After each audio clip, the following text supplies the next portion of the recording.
Okay, good morning. Shalom Aleichem, everybody. I found this great graphic online. Noach To Go, 5 Divrei Torah, Parshas Noach. It's really amazing that we are in Parshas Noach already. It feels like yesterday we began this series, and just how fast the year goes by, even as some days feel like they take much longer. Let's begin with the Meshech Chachma.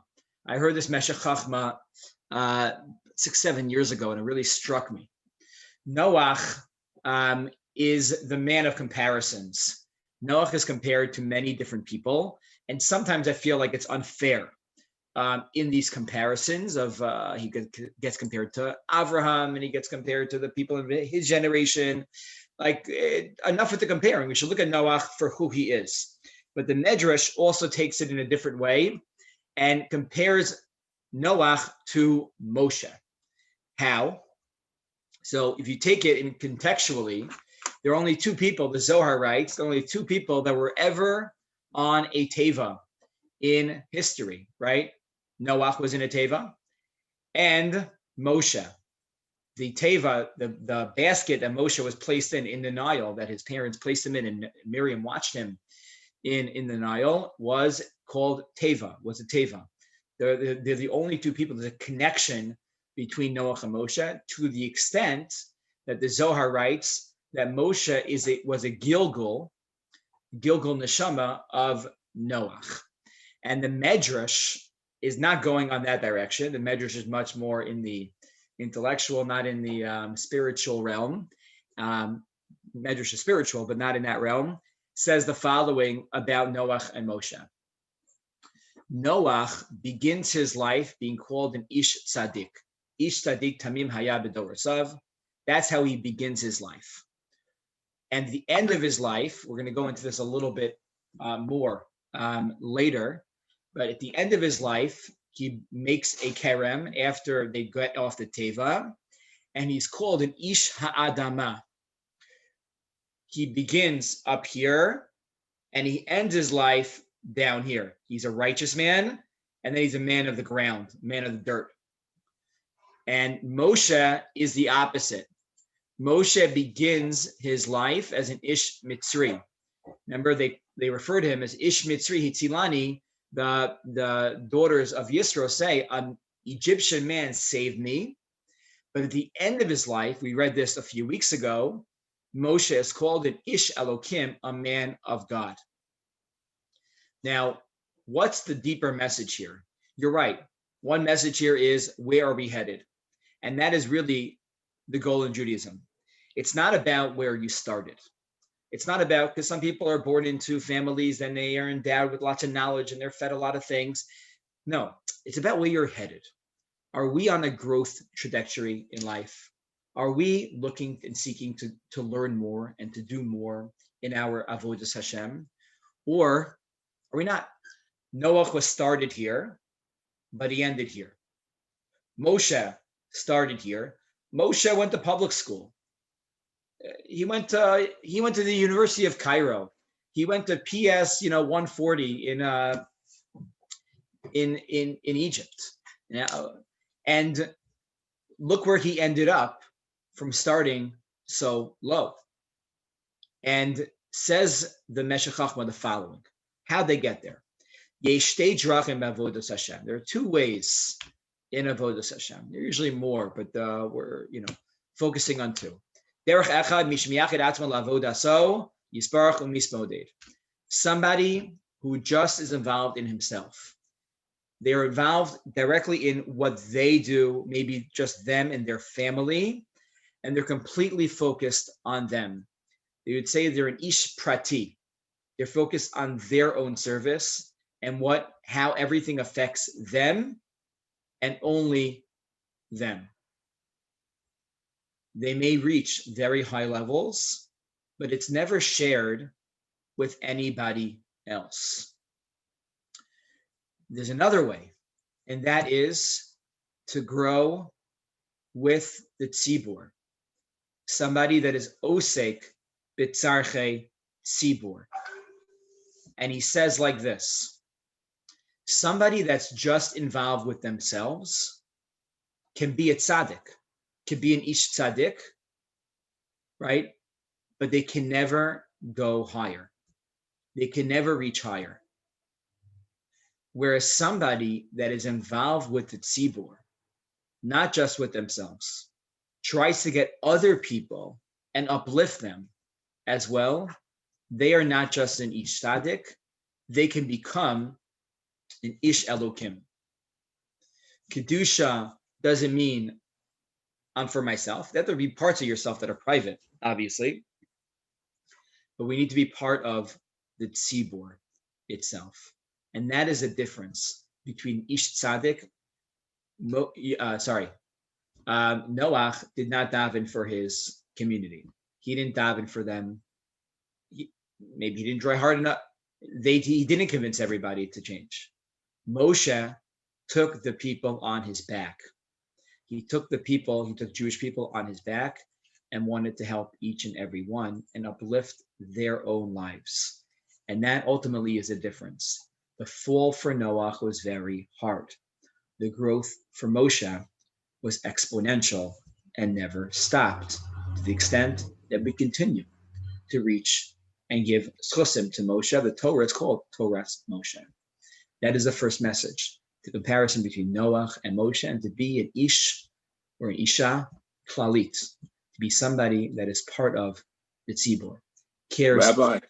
Yes.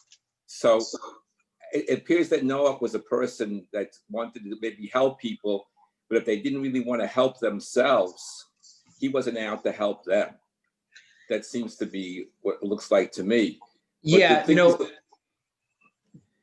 I'll add to this. I'll add to this point, and maybe this will express it even further, is that Abraham was not the first monotheistic Jew, first monotheist in history. Noach was a monotheist, Adam and Chava were a monotheist, Cain was a monotheist, and Shem and Aver. Shem and Aver in the time of Abraham were also monotheistic. So Abraham didn't discover God. What did he discover? The Chassam Sofer, in his introduction to his Sefer on Yoredeah, Shalos and Shuvas and Yoredeah, writes that what he wasn't monotheism. It was to bring monotheism to people. See, Shem and Aver were like the Himalayan Buddhists, so to speak. That's not my language. Akiva Tatz writes that language. They were into it. They loved God. They prayed. They davened. Maybe they kept some mitzvos, but it was all relegated for themselves. I have a good vort. I have a good piece of Torah. Okay, good. I'm not sharing.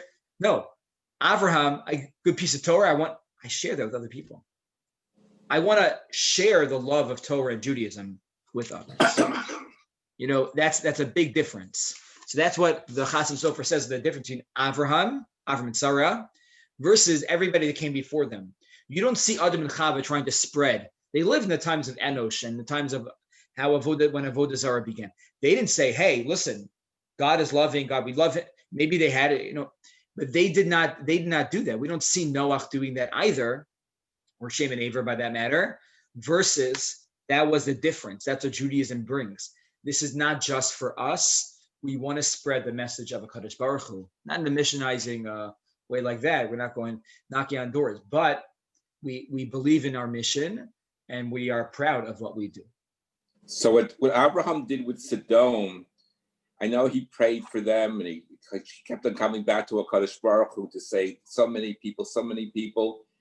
But how is it any different what Noach did with the people here, with the Teva, to do Shuvah? Why didn't he say to HaKadosh Baruch Hu, I'm going to Sodom and I'm going to see who I can talk to over there. Maybe I can get some people to turn the corner. Why didn't he do that? That was his mission. Are you asking why didn't Abraham get individuals out of there? Why didn't he go to Sodom and try to get individual people to do tshuva? And if that was he was reaching out to people. Right. He prayed for them. It seems like there was a Xera. Yeah. I think it's a good question. I think we should analyze it further when we get up to that's part in 2 weeks, Parshas Vayera. It seems like there was a Xera on the city, and the only way the city was going to get out of it was not by individuals, but by the entire city. That is I think the simple answer, but we can analyze it more when we get up to it in 2 weeks, Bezrat Hashem. Next thought comes from the Lubavitcher Rebbe.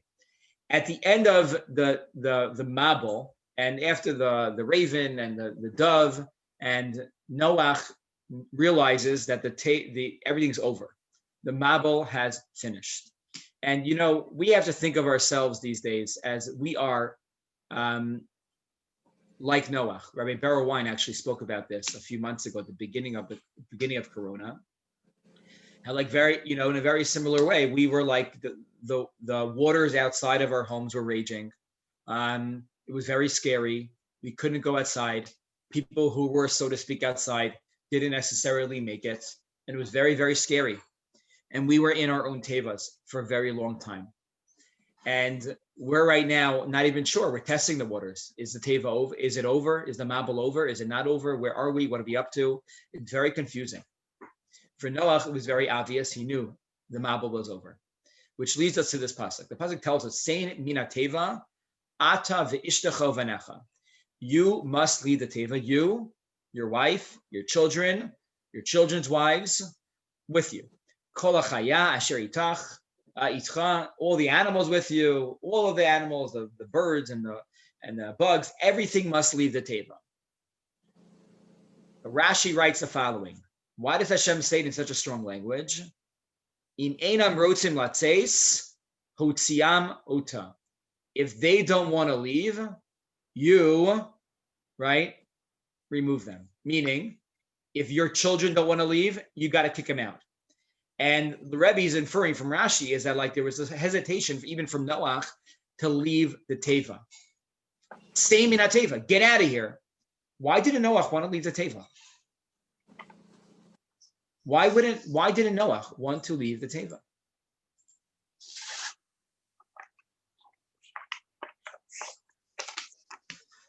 So says Rebbe the following. Rebbe says the following.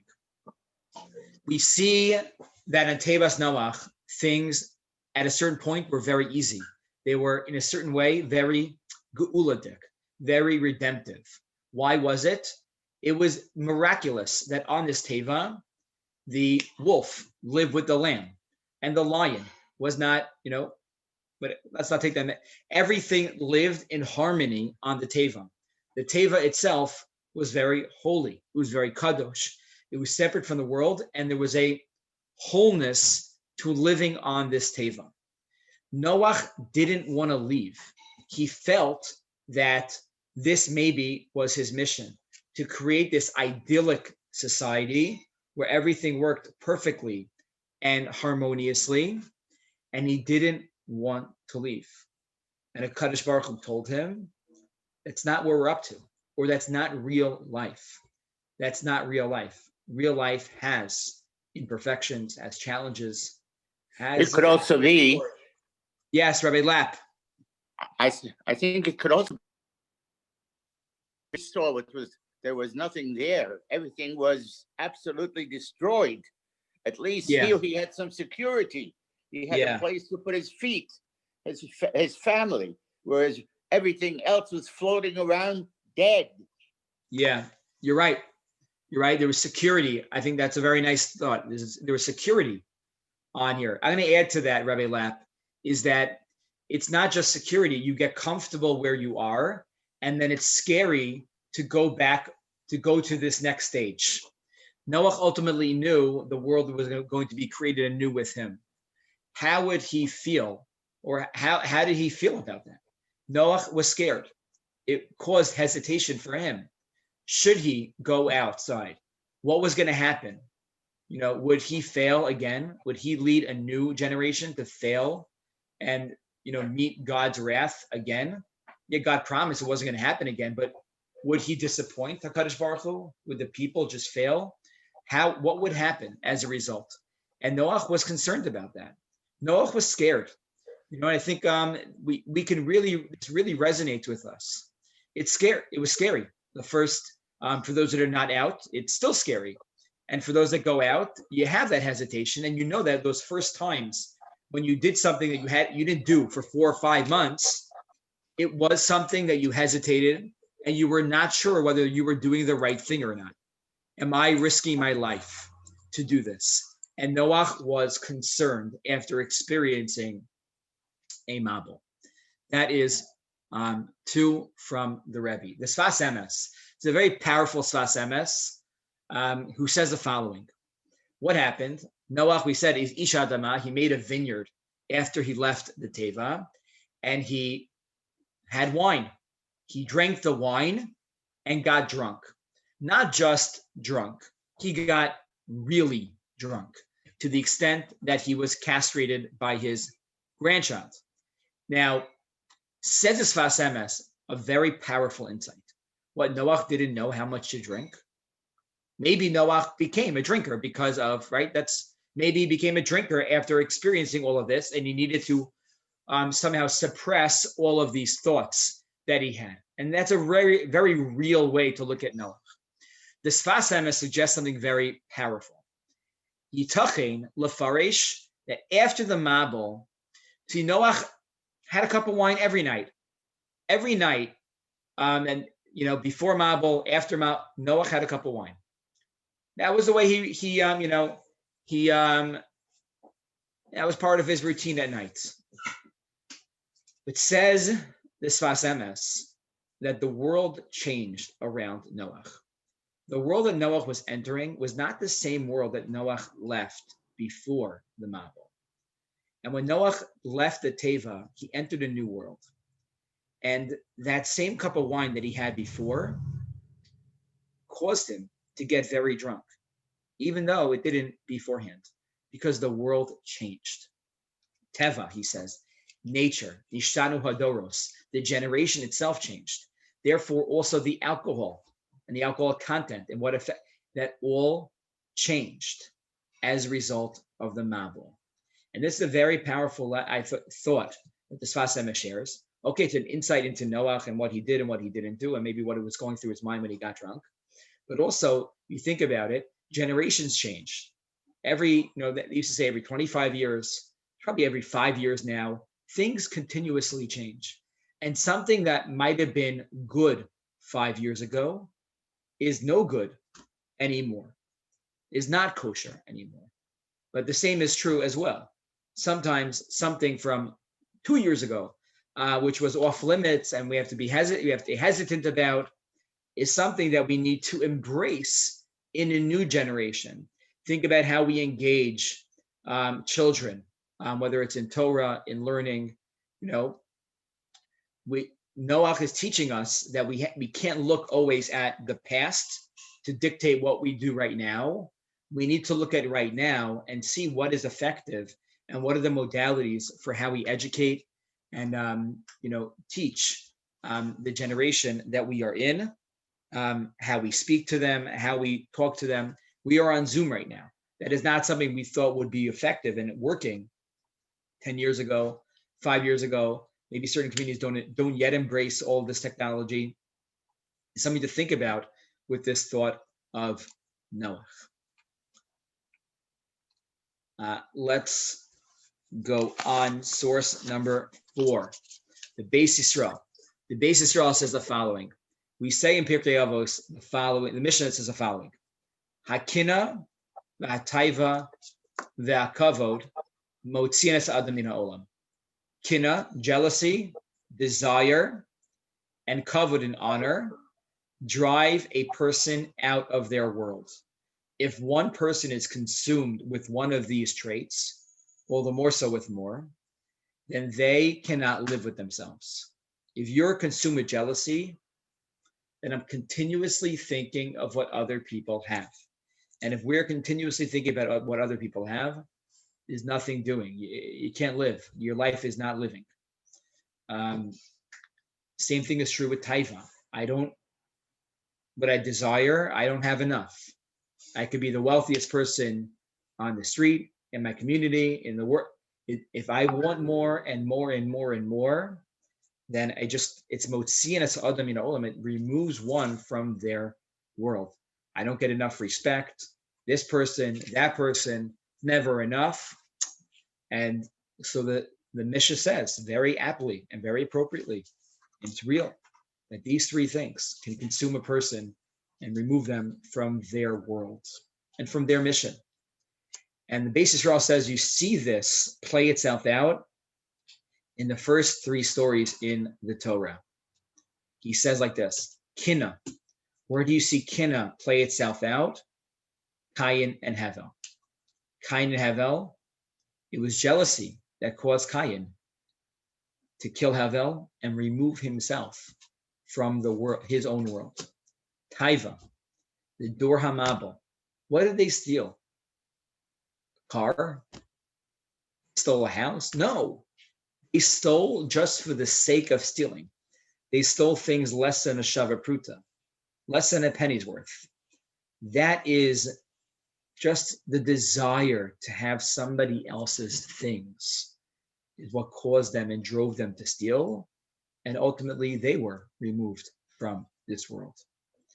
And finally, kavod. Where does kavod play itself out? That is the end of our parsha. That is a story of Migdal Bavel. Migdal Bavel begins by the people saying to one another, Na'asa lanu shem. Let's make for ourselves a name. Let's be famous. Let's get kavod. And ultimately, that drive for kavod caused people to die. What do I mean by that? Their drive to Na'asa lanu shem. The Medrash says that if while they're building this tower, somebody would fall off the tower and die, they would just replace him because the goal of making a tower was more important than any individual person, right? It's similar to socialism and communism of the previous century. That goal is greater than an individual, and you need to remove, so to speak, an individual from it, so be it, where they remove themselves. But you see from these 3 episodes in the beginning of our Torah, how they can consume. Social media is a driving force behind these 3 aspects, kina, taiva, and kavod. Talking about other people's things, what they own, at the Shabbos table, wherever it might be, it drives people nuts. We need to be happy with what we have, continue to work and develop our own sense of appreciation and gratitude, but at the same time, be happy with the brachos that Kadosh Baruch Hu gives us. That is source number 4. Yes, Mendy. Yeah, Rabbi. So I think in physics, I think it's in physics or maybe chemistry. If every action is a reaction. Yeah. So for these 3 things, HaKadosh Baruch Hu responded in kind, but how did his response change anything? In other words, he did things. He brought the marble. He took the door and spread them out. He made Cain wander. All these actions by Kadosh Baruch Hu should have an effect on us, but did it really have an effect on us? I think that's, God can't change free will. People have the chance to learn from others. We learn from these narratives, how to live our lives. I think that's like why we go through these parshios again and again. They speak to us differently year after year. I think it's very important. And I think that, maybe the progression towards Avraham, which we'll talk about next week, and Sarah, really speak to that as to where everything was going. We'll talk about maybe how those were addressed.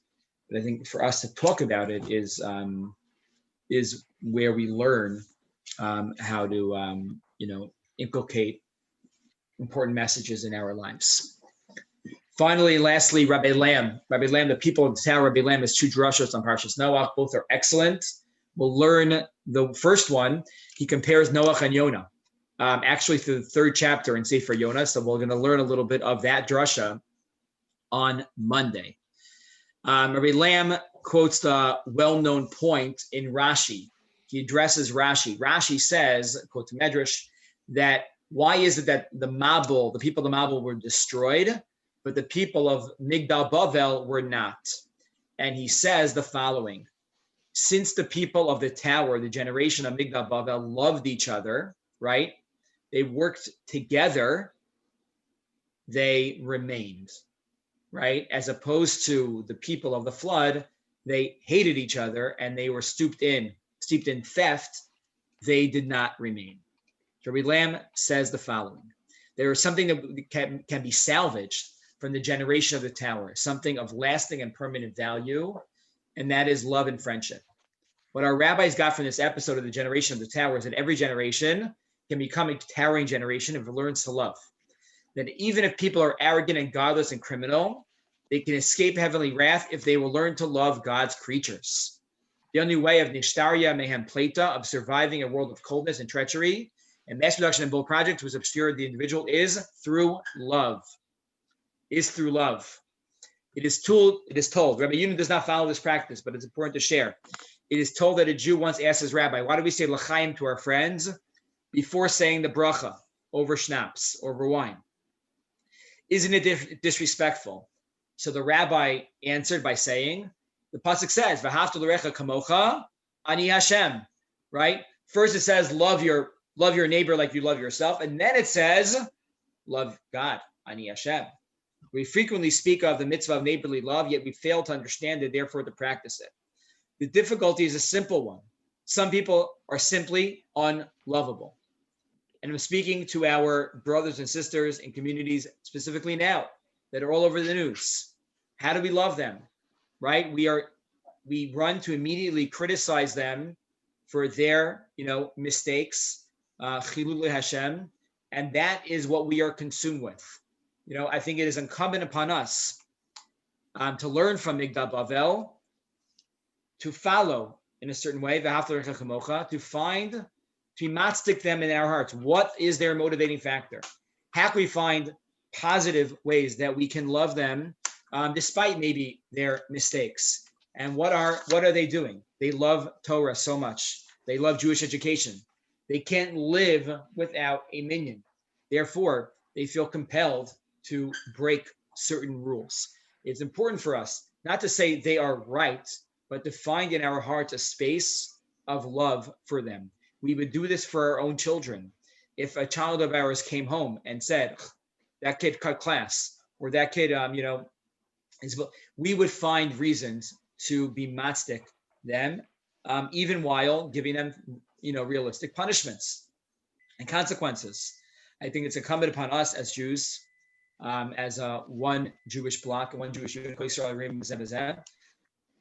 to do the same for our brothers and sisters that are right now in the news.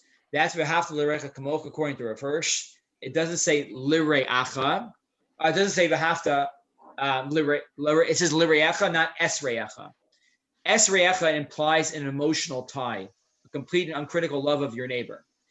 So he says lireacha, Rav Hirsch says, is not uncritical.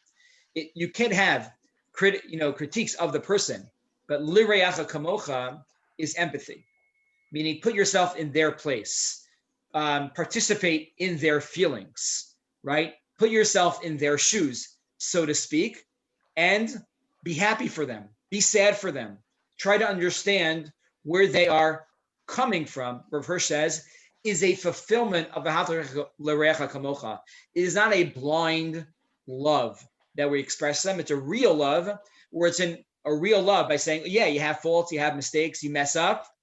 We love you anyway. It's we're your going to try to great put ourselves in granddaughter. a position to I'm doing something now. where you are coming from. That is the thought of last thought here, and that becomes a towering generation, a generation that thrives on love first. And I'll tell you, you become a greater person if that's the way we look at the world. Try to be matzik, people choosing to look at the positive. So today we have 5 thoughts for Parshas Noach, 5 divrei Torah to go for your Shabbos table. The first is where we headed. Moshe started Ish Mitzri, ended up as Ish Elokim, versus Noach started Ish Sadik, such potential, and faltered to an Ish Adama. And why was it? 2 Drachim and Hashem. Why did Noach need a commandment to leave the Teva? We mentioned the Rebbe, then we suggested Rabbi Lapp had a beautiful suggestion that we concluded with. Sfasem is understanding the times that we're in. The same cup of wine from last generation is not effective. In this generation, it might be worse, it might be better, depending on the generation. The fourth is the base Israel, Kina Taiva Kavod, Lotzianas Adam in Olam. And the fifth is V'ahavta Lireacha Kamocha, not Esreacha, understanding and internalizing the deeper messages of the generation of the tower, the Migdal, Bavel, and bringing that more into our lives. I wish everybody a great Shabbos. Kol Tov, everyone. Good job. Yashik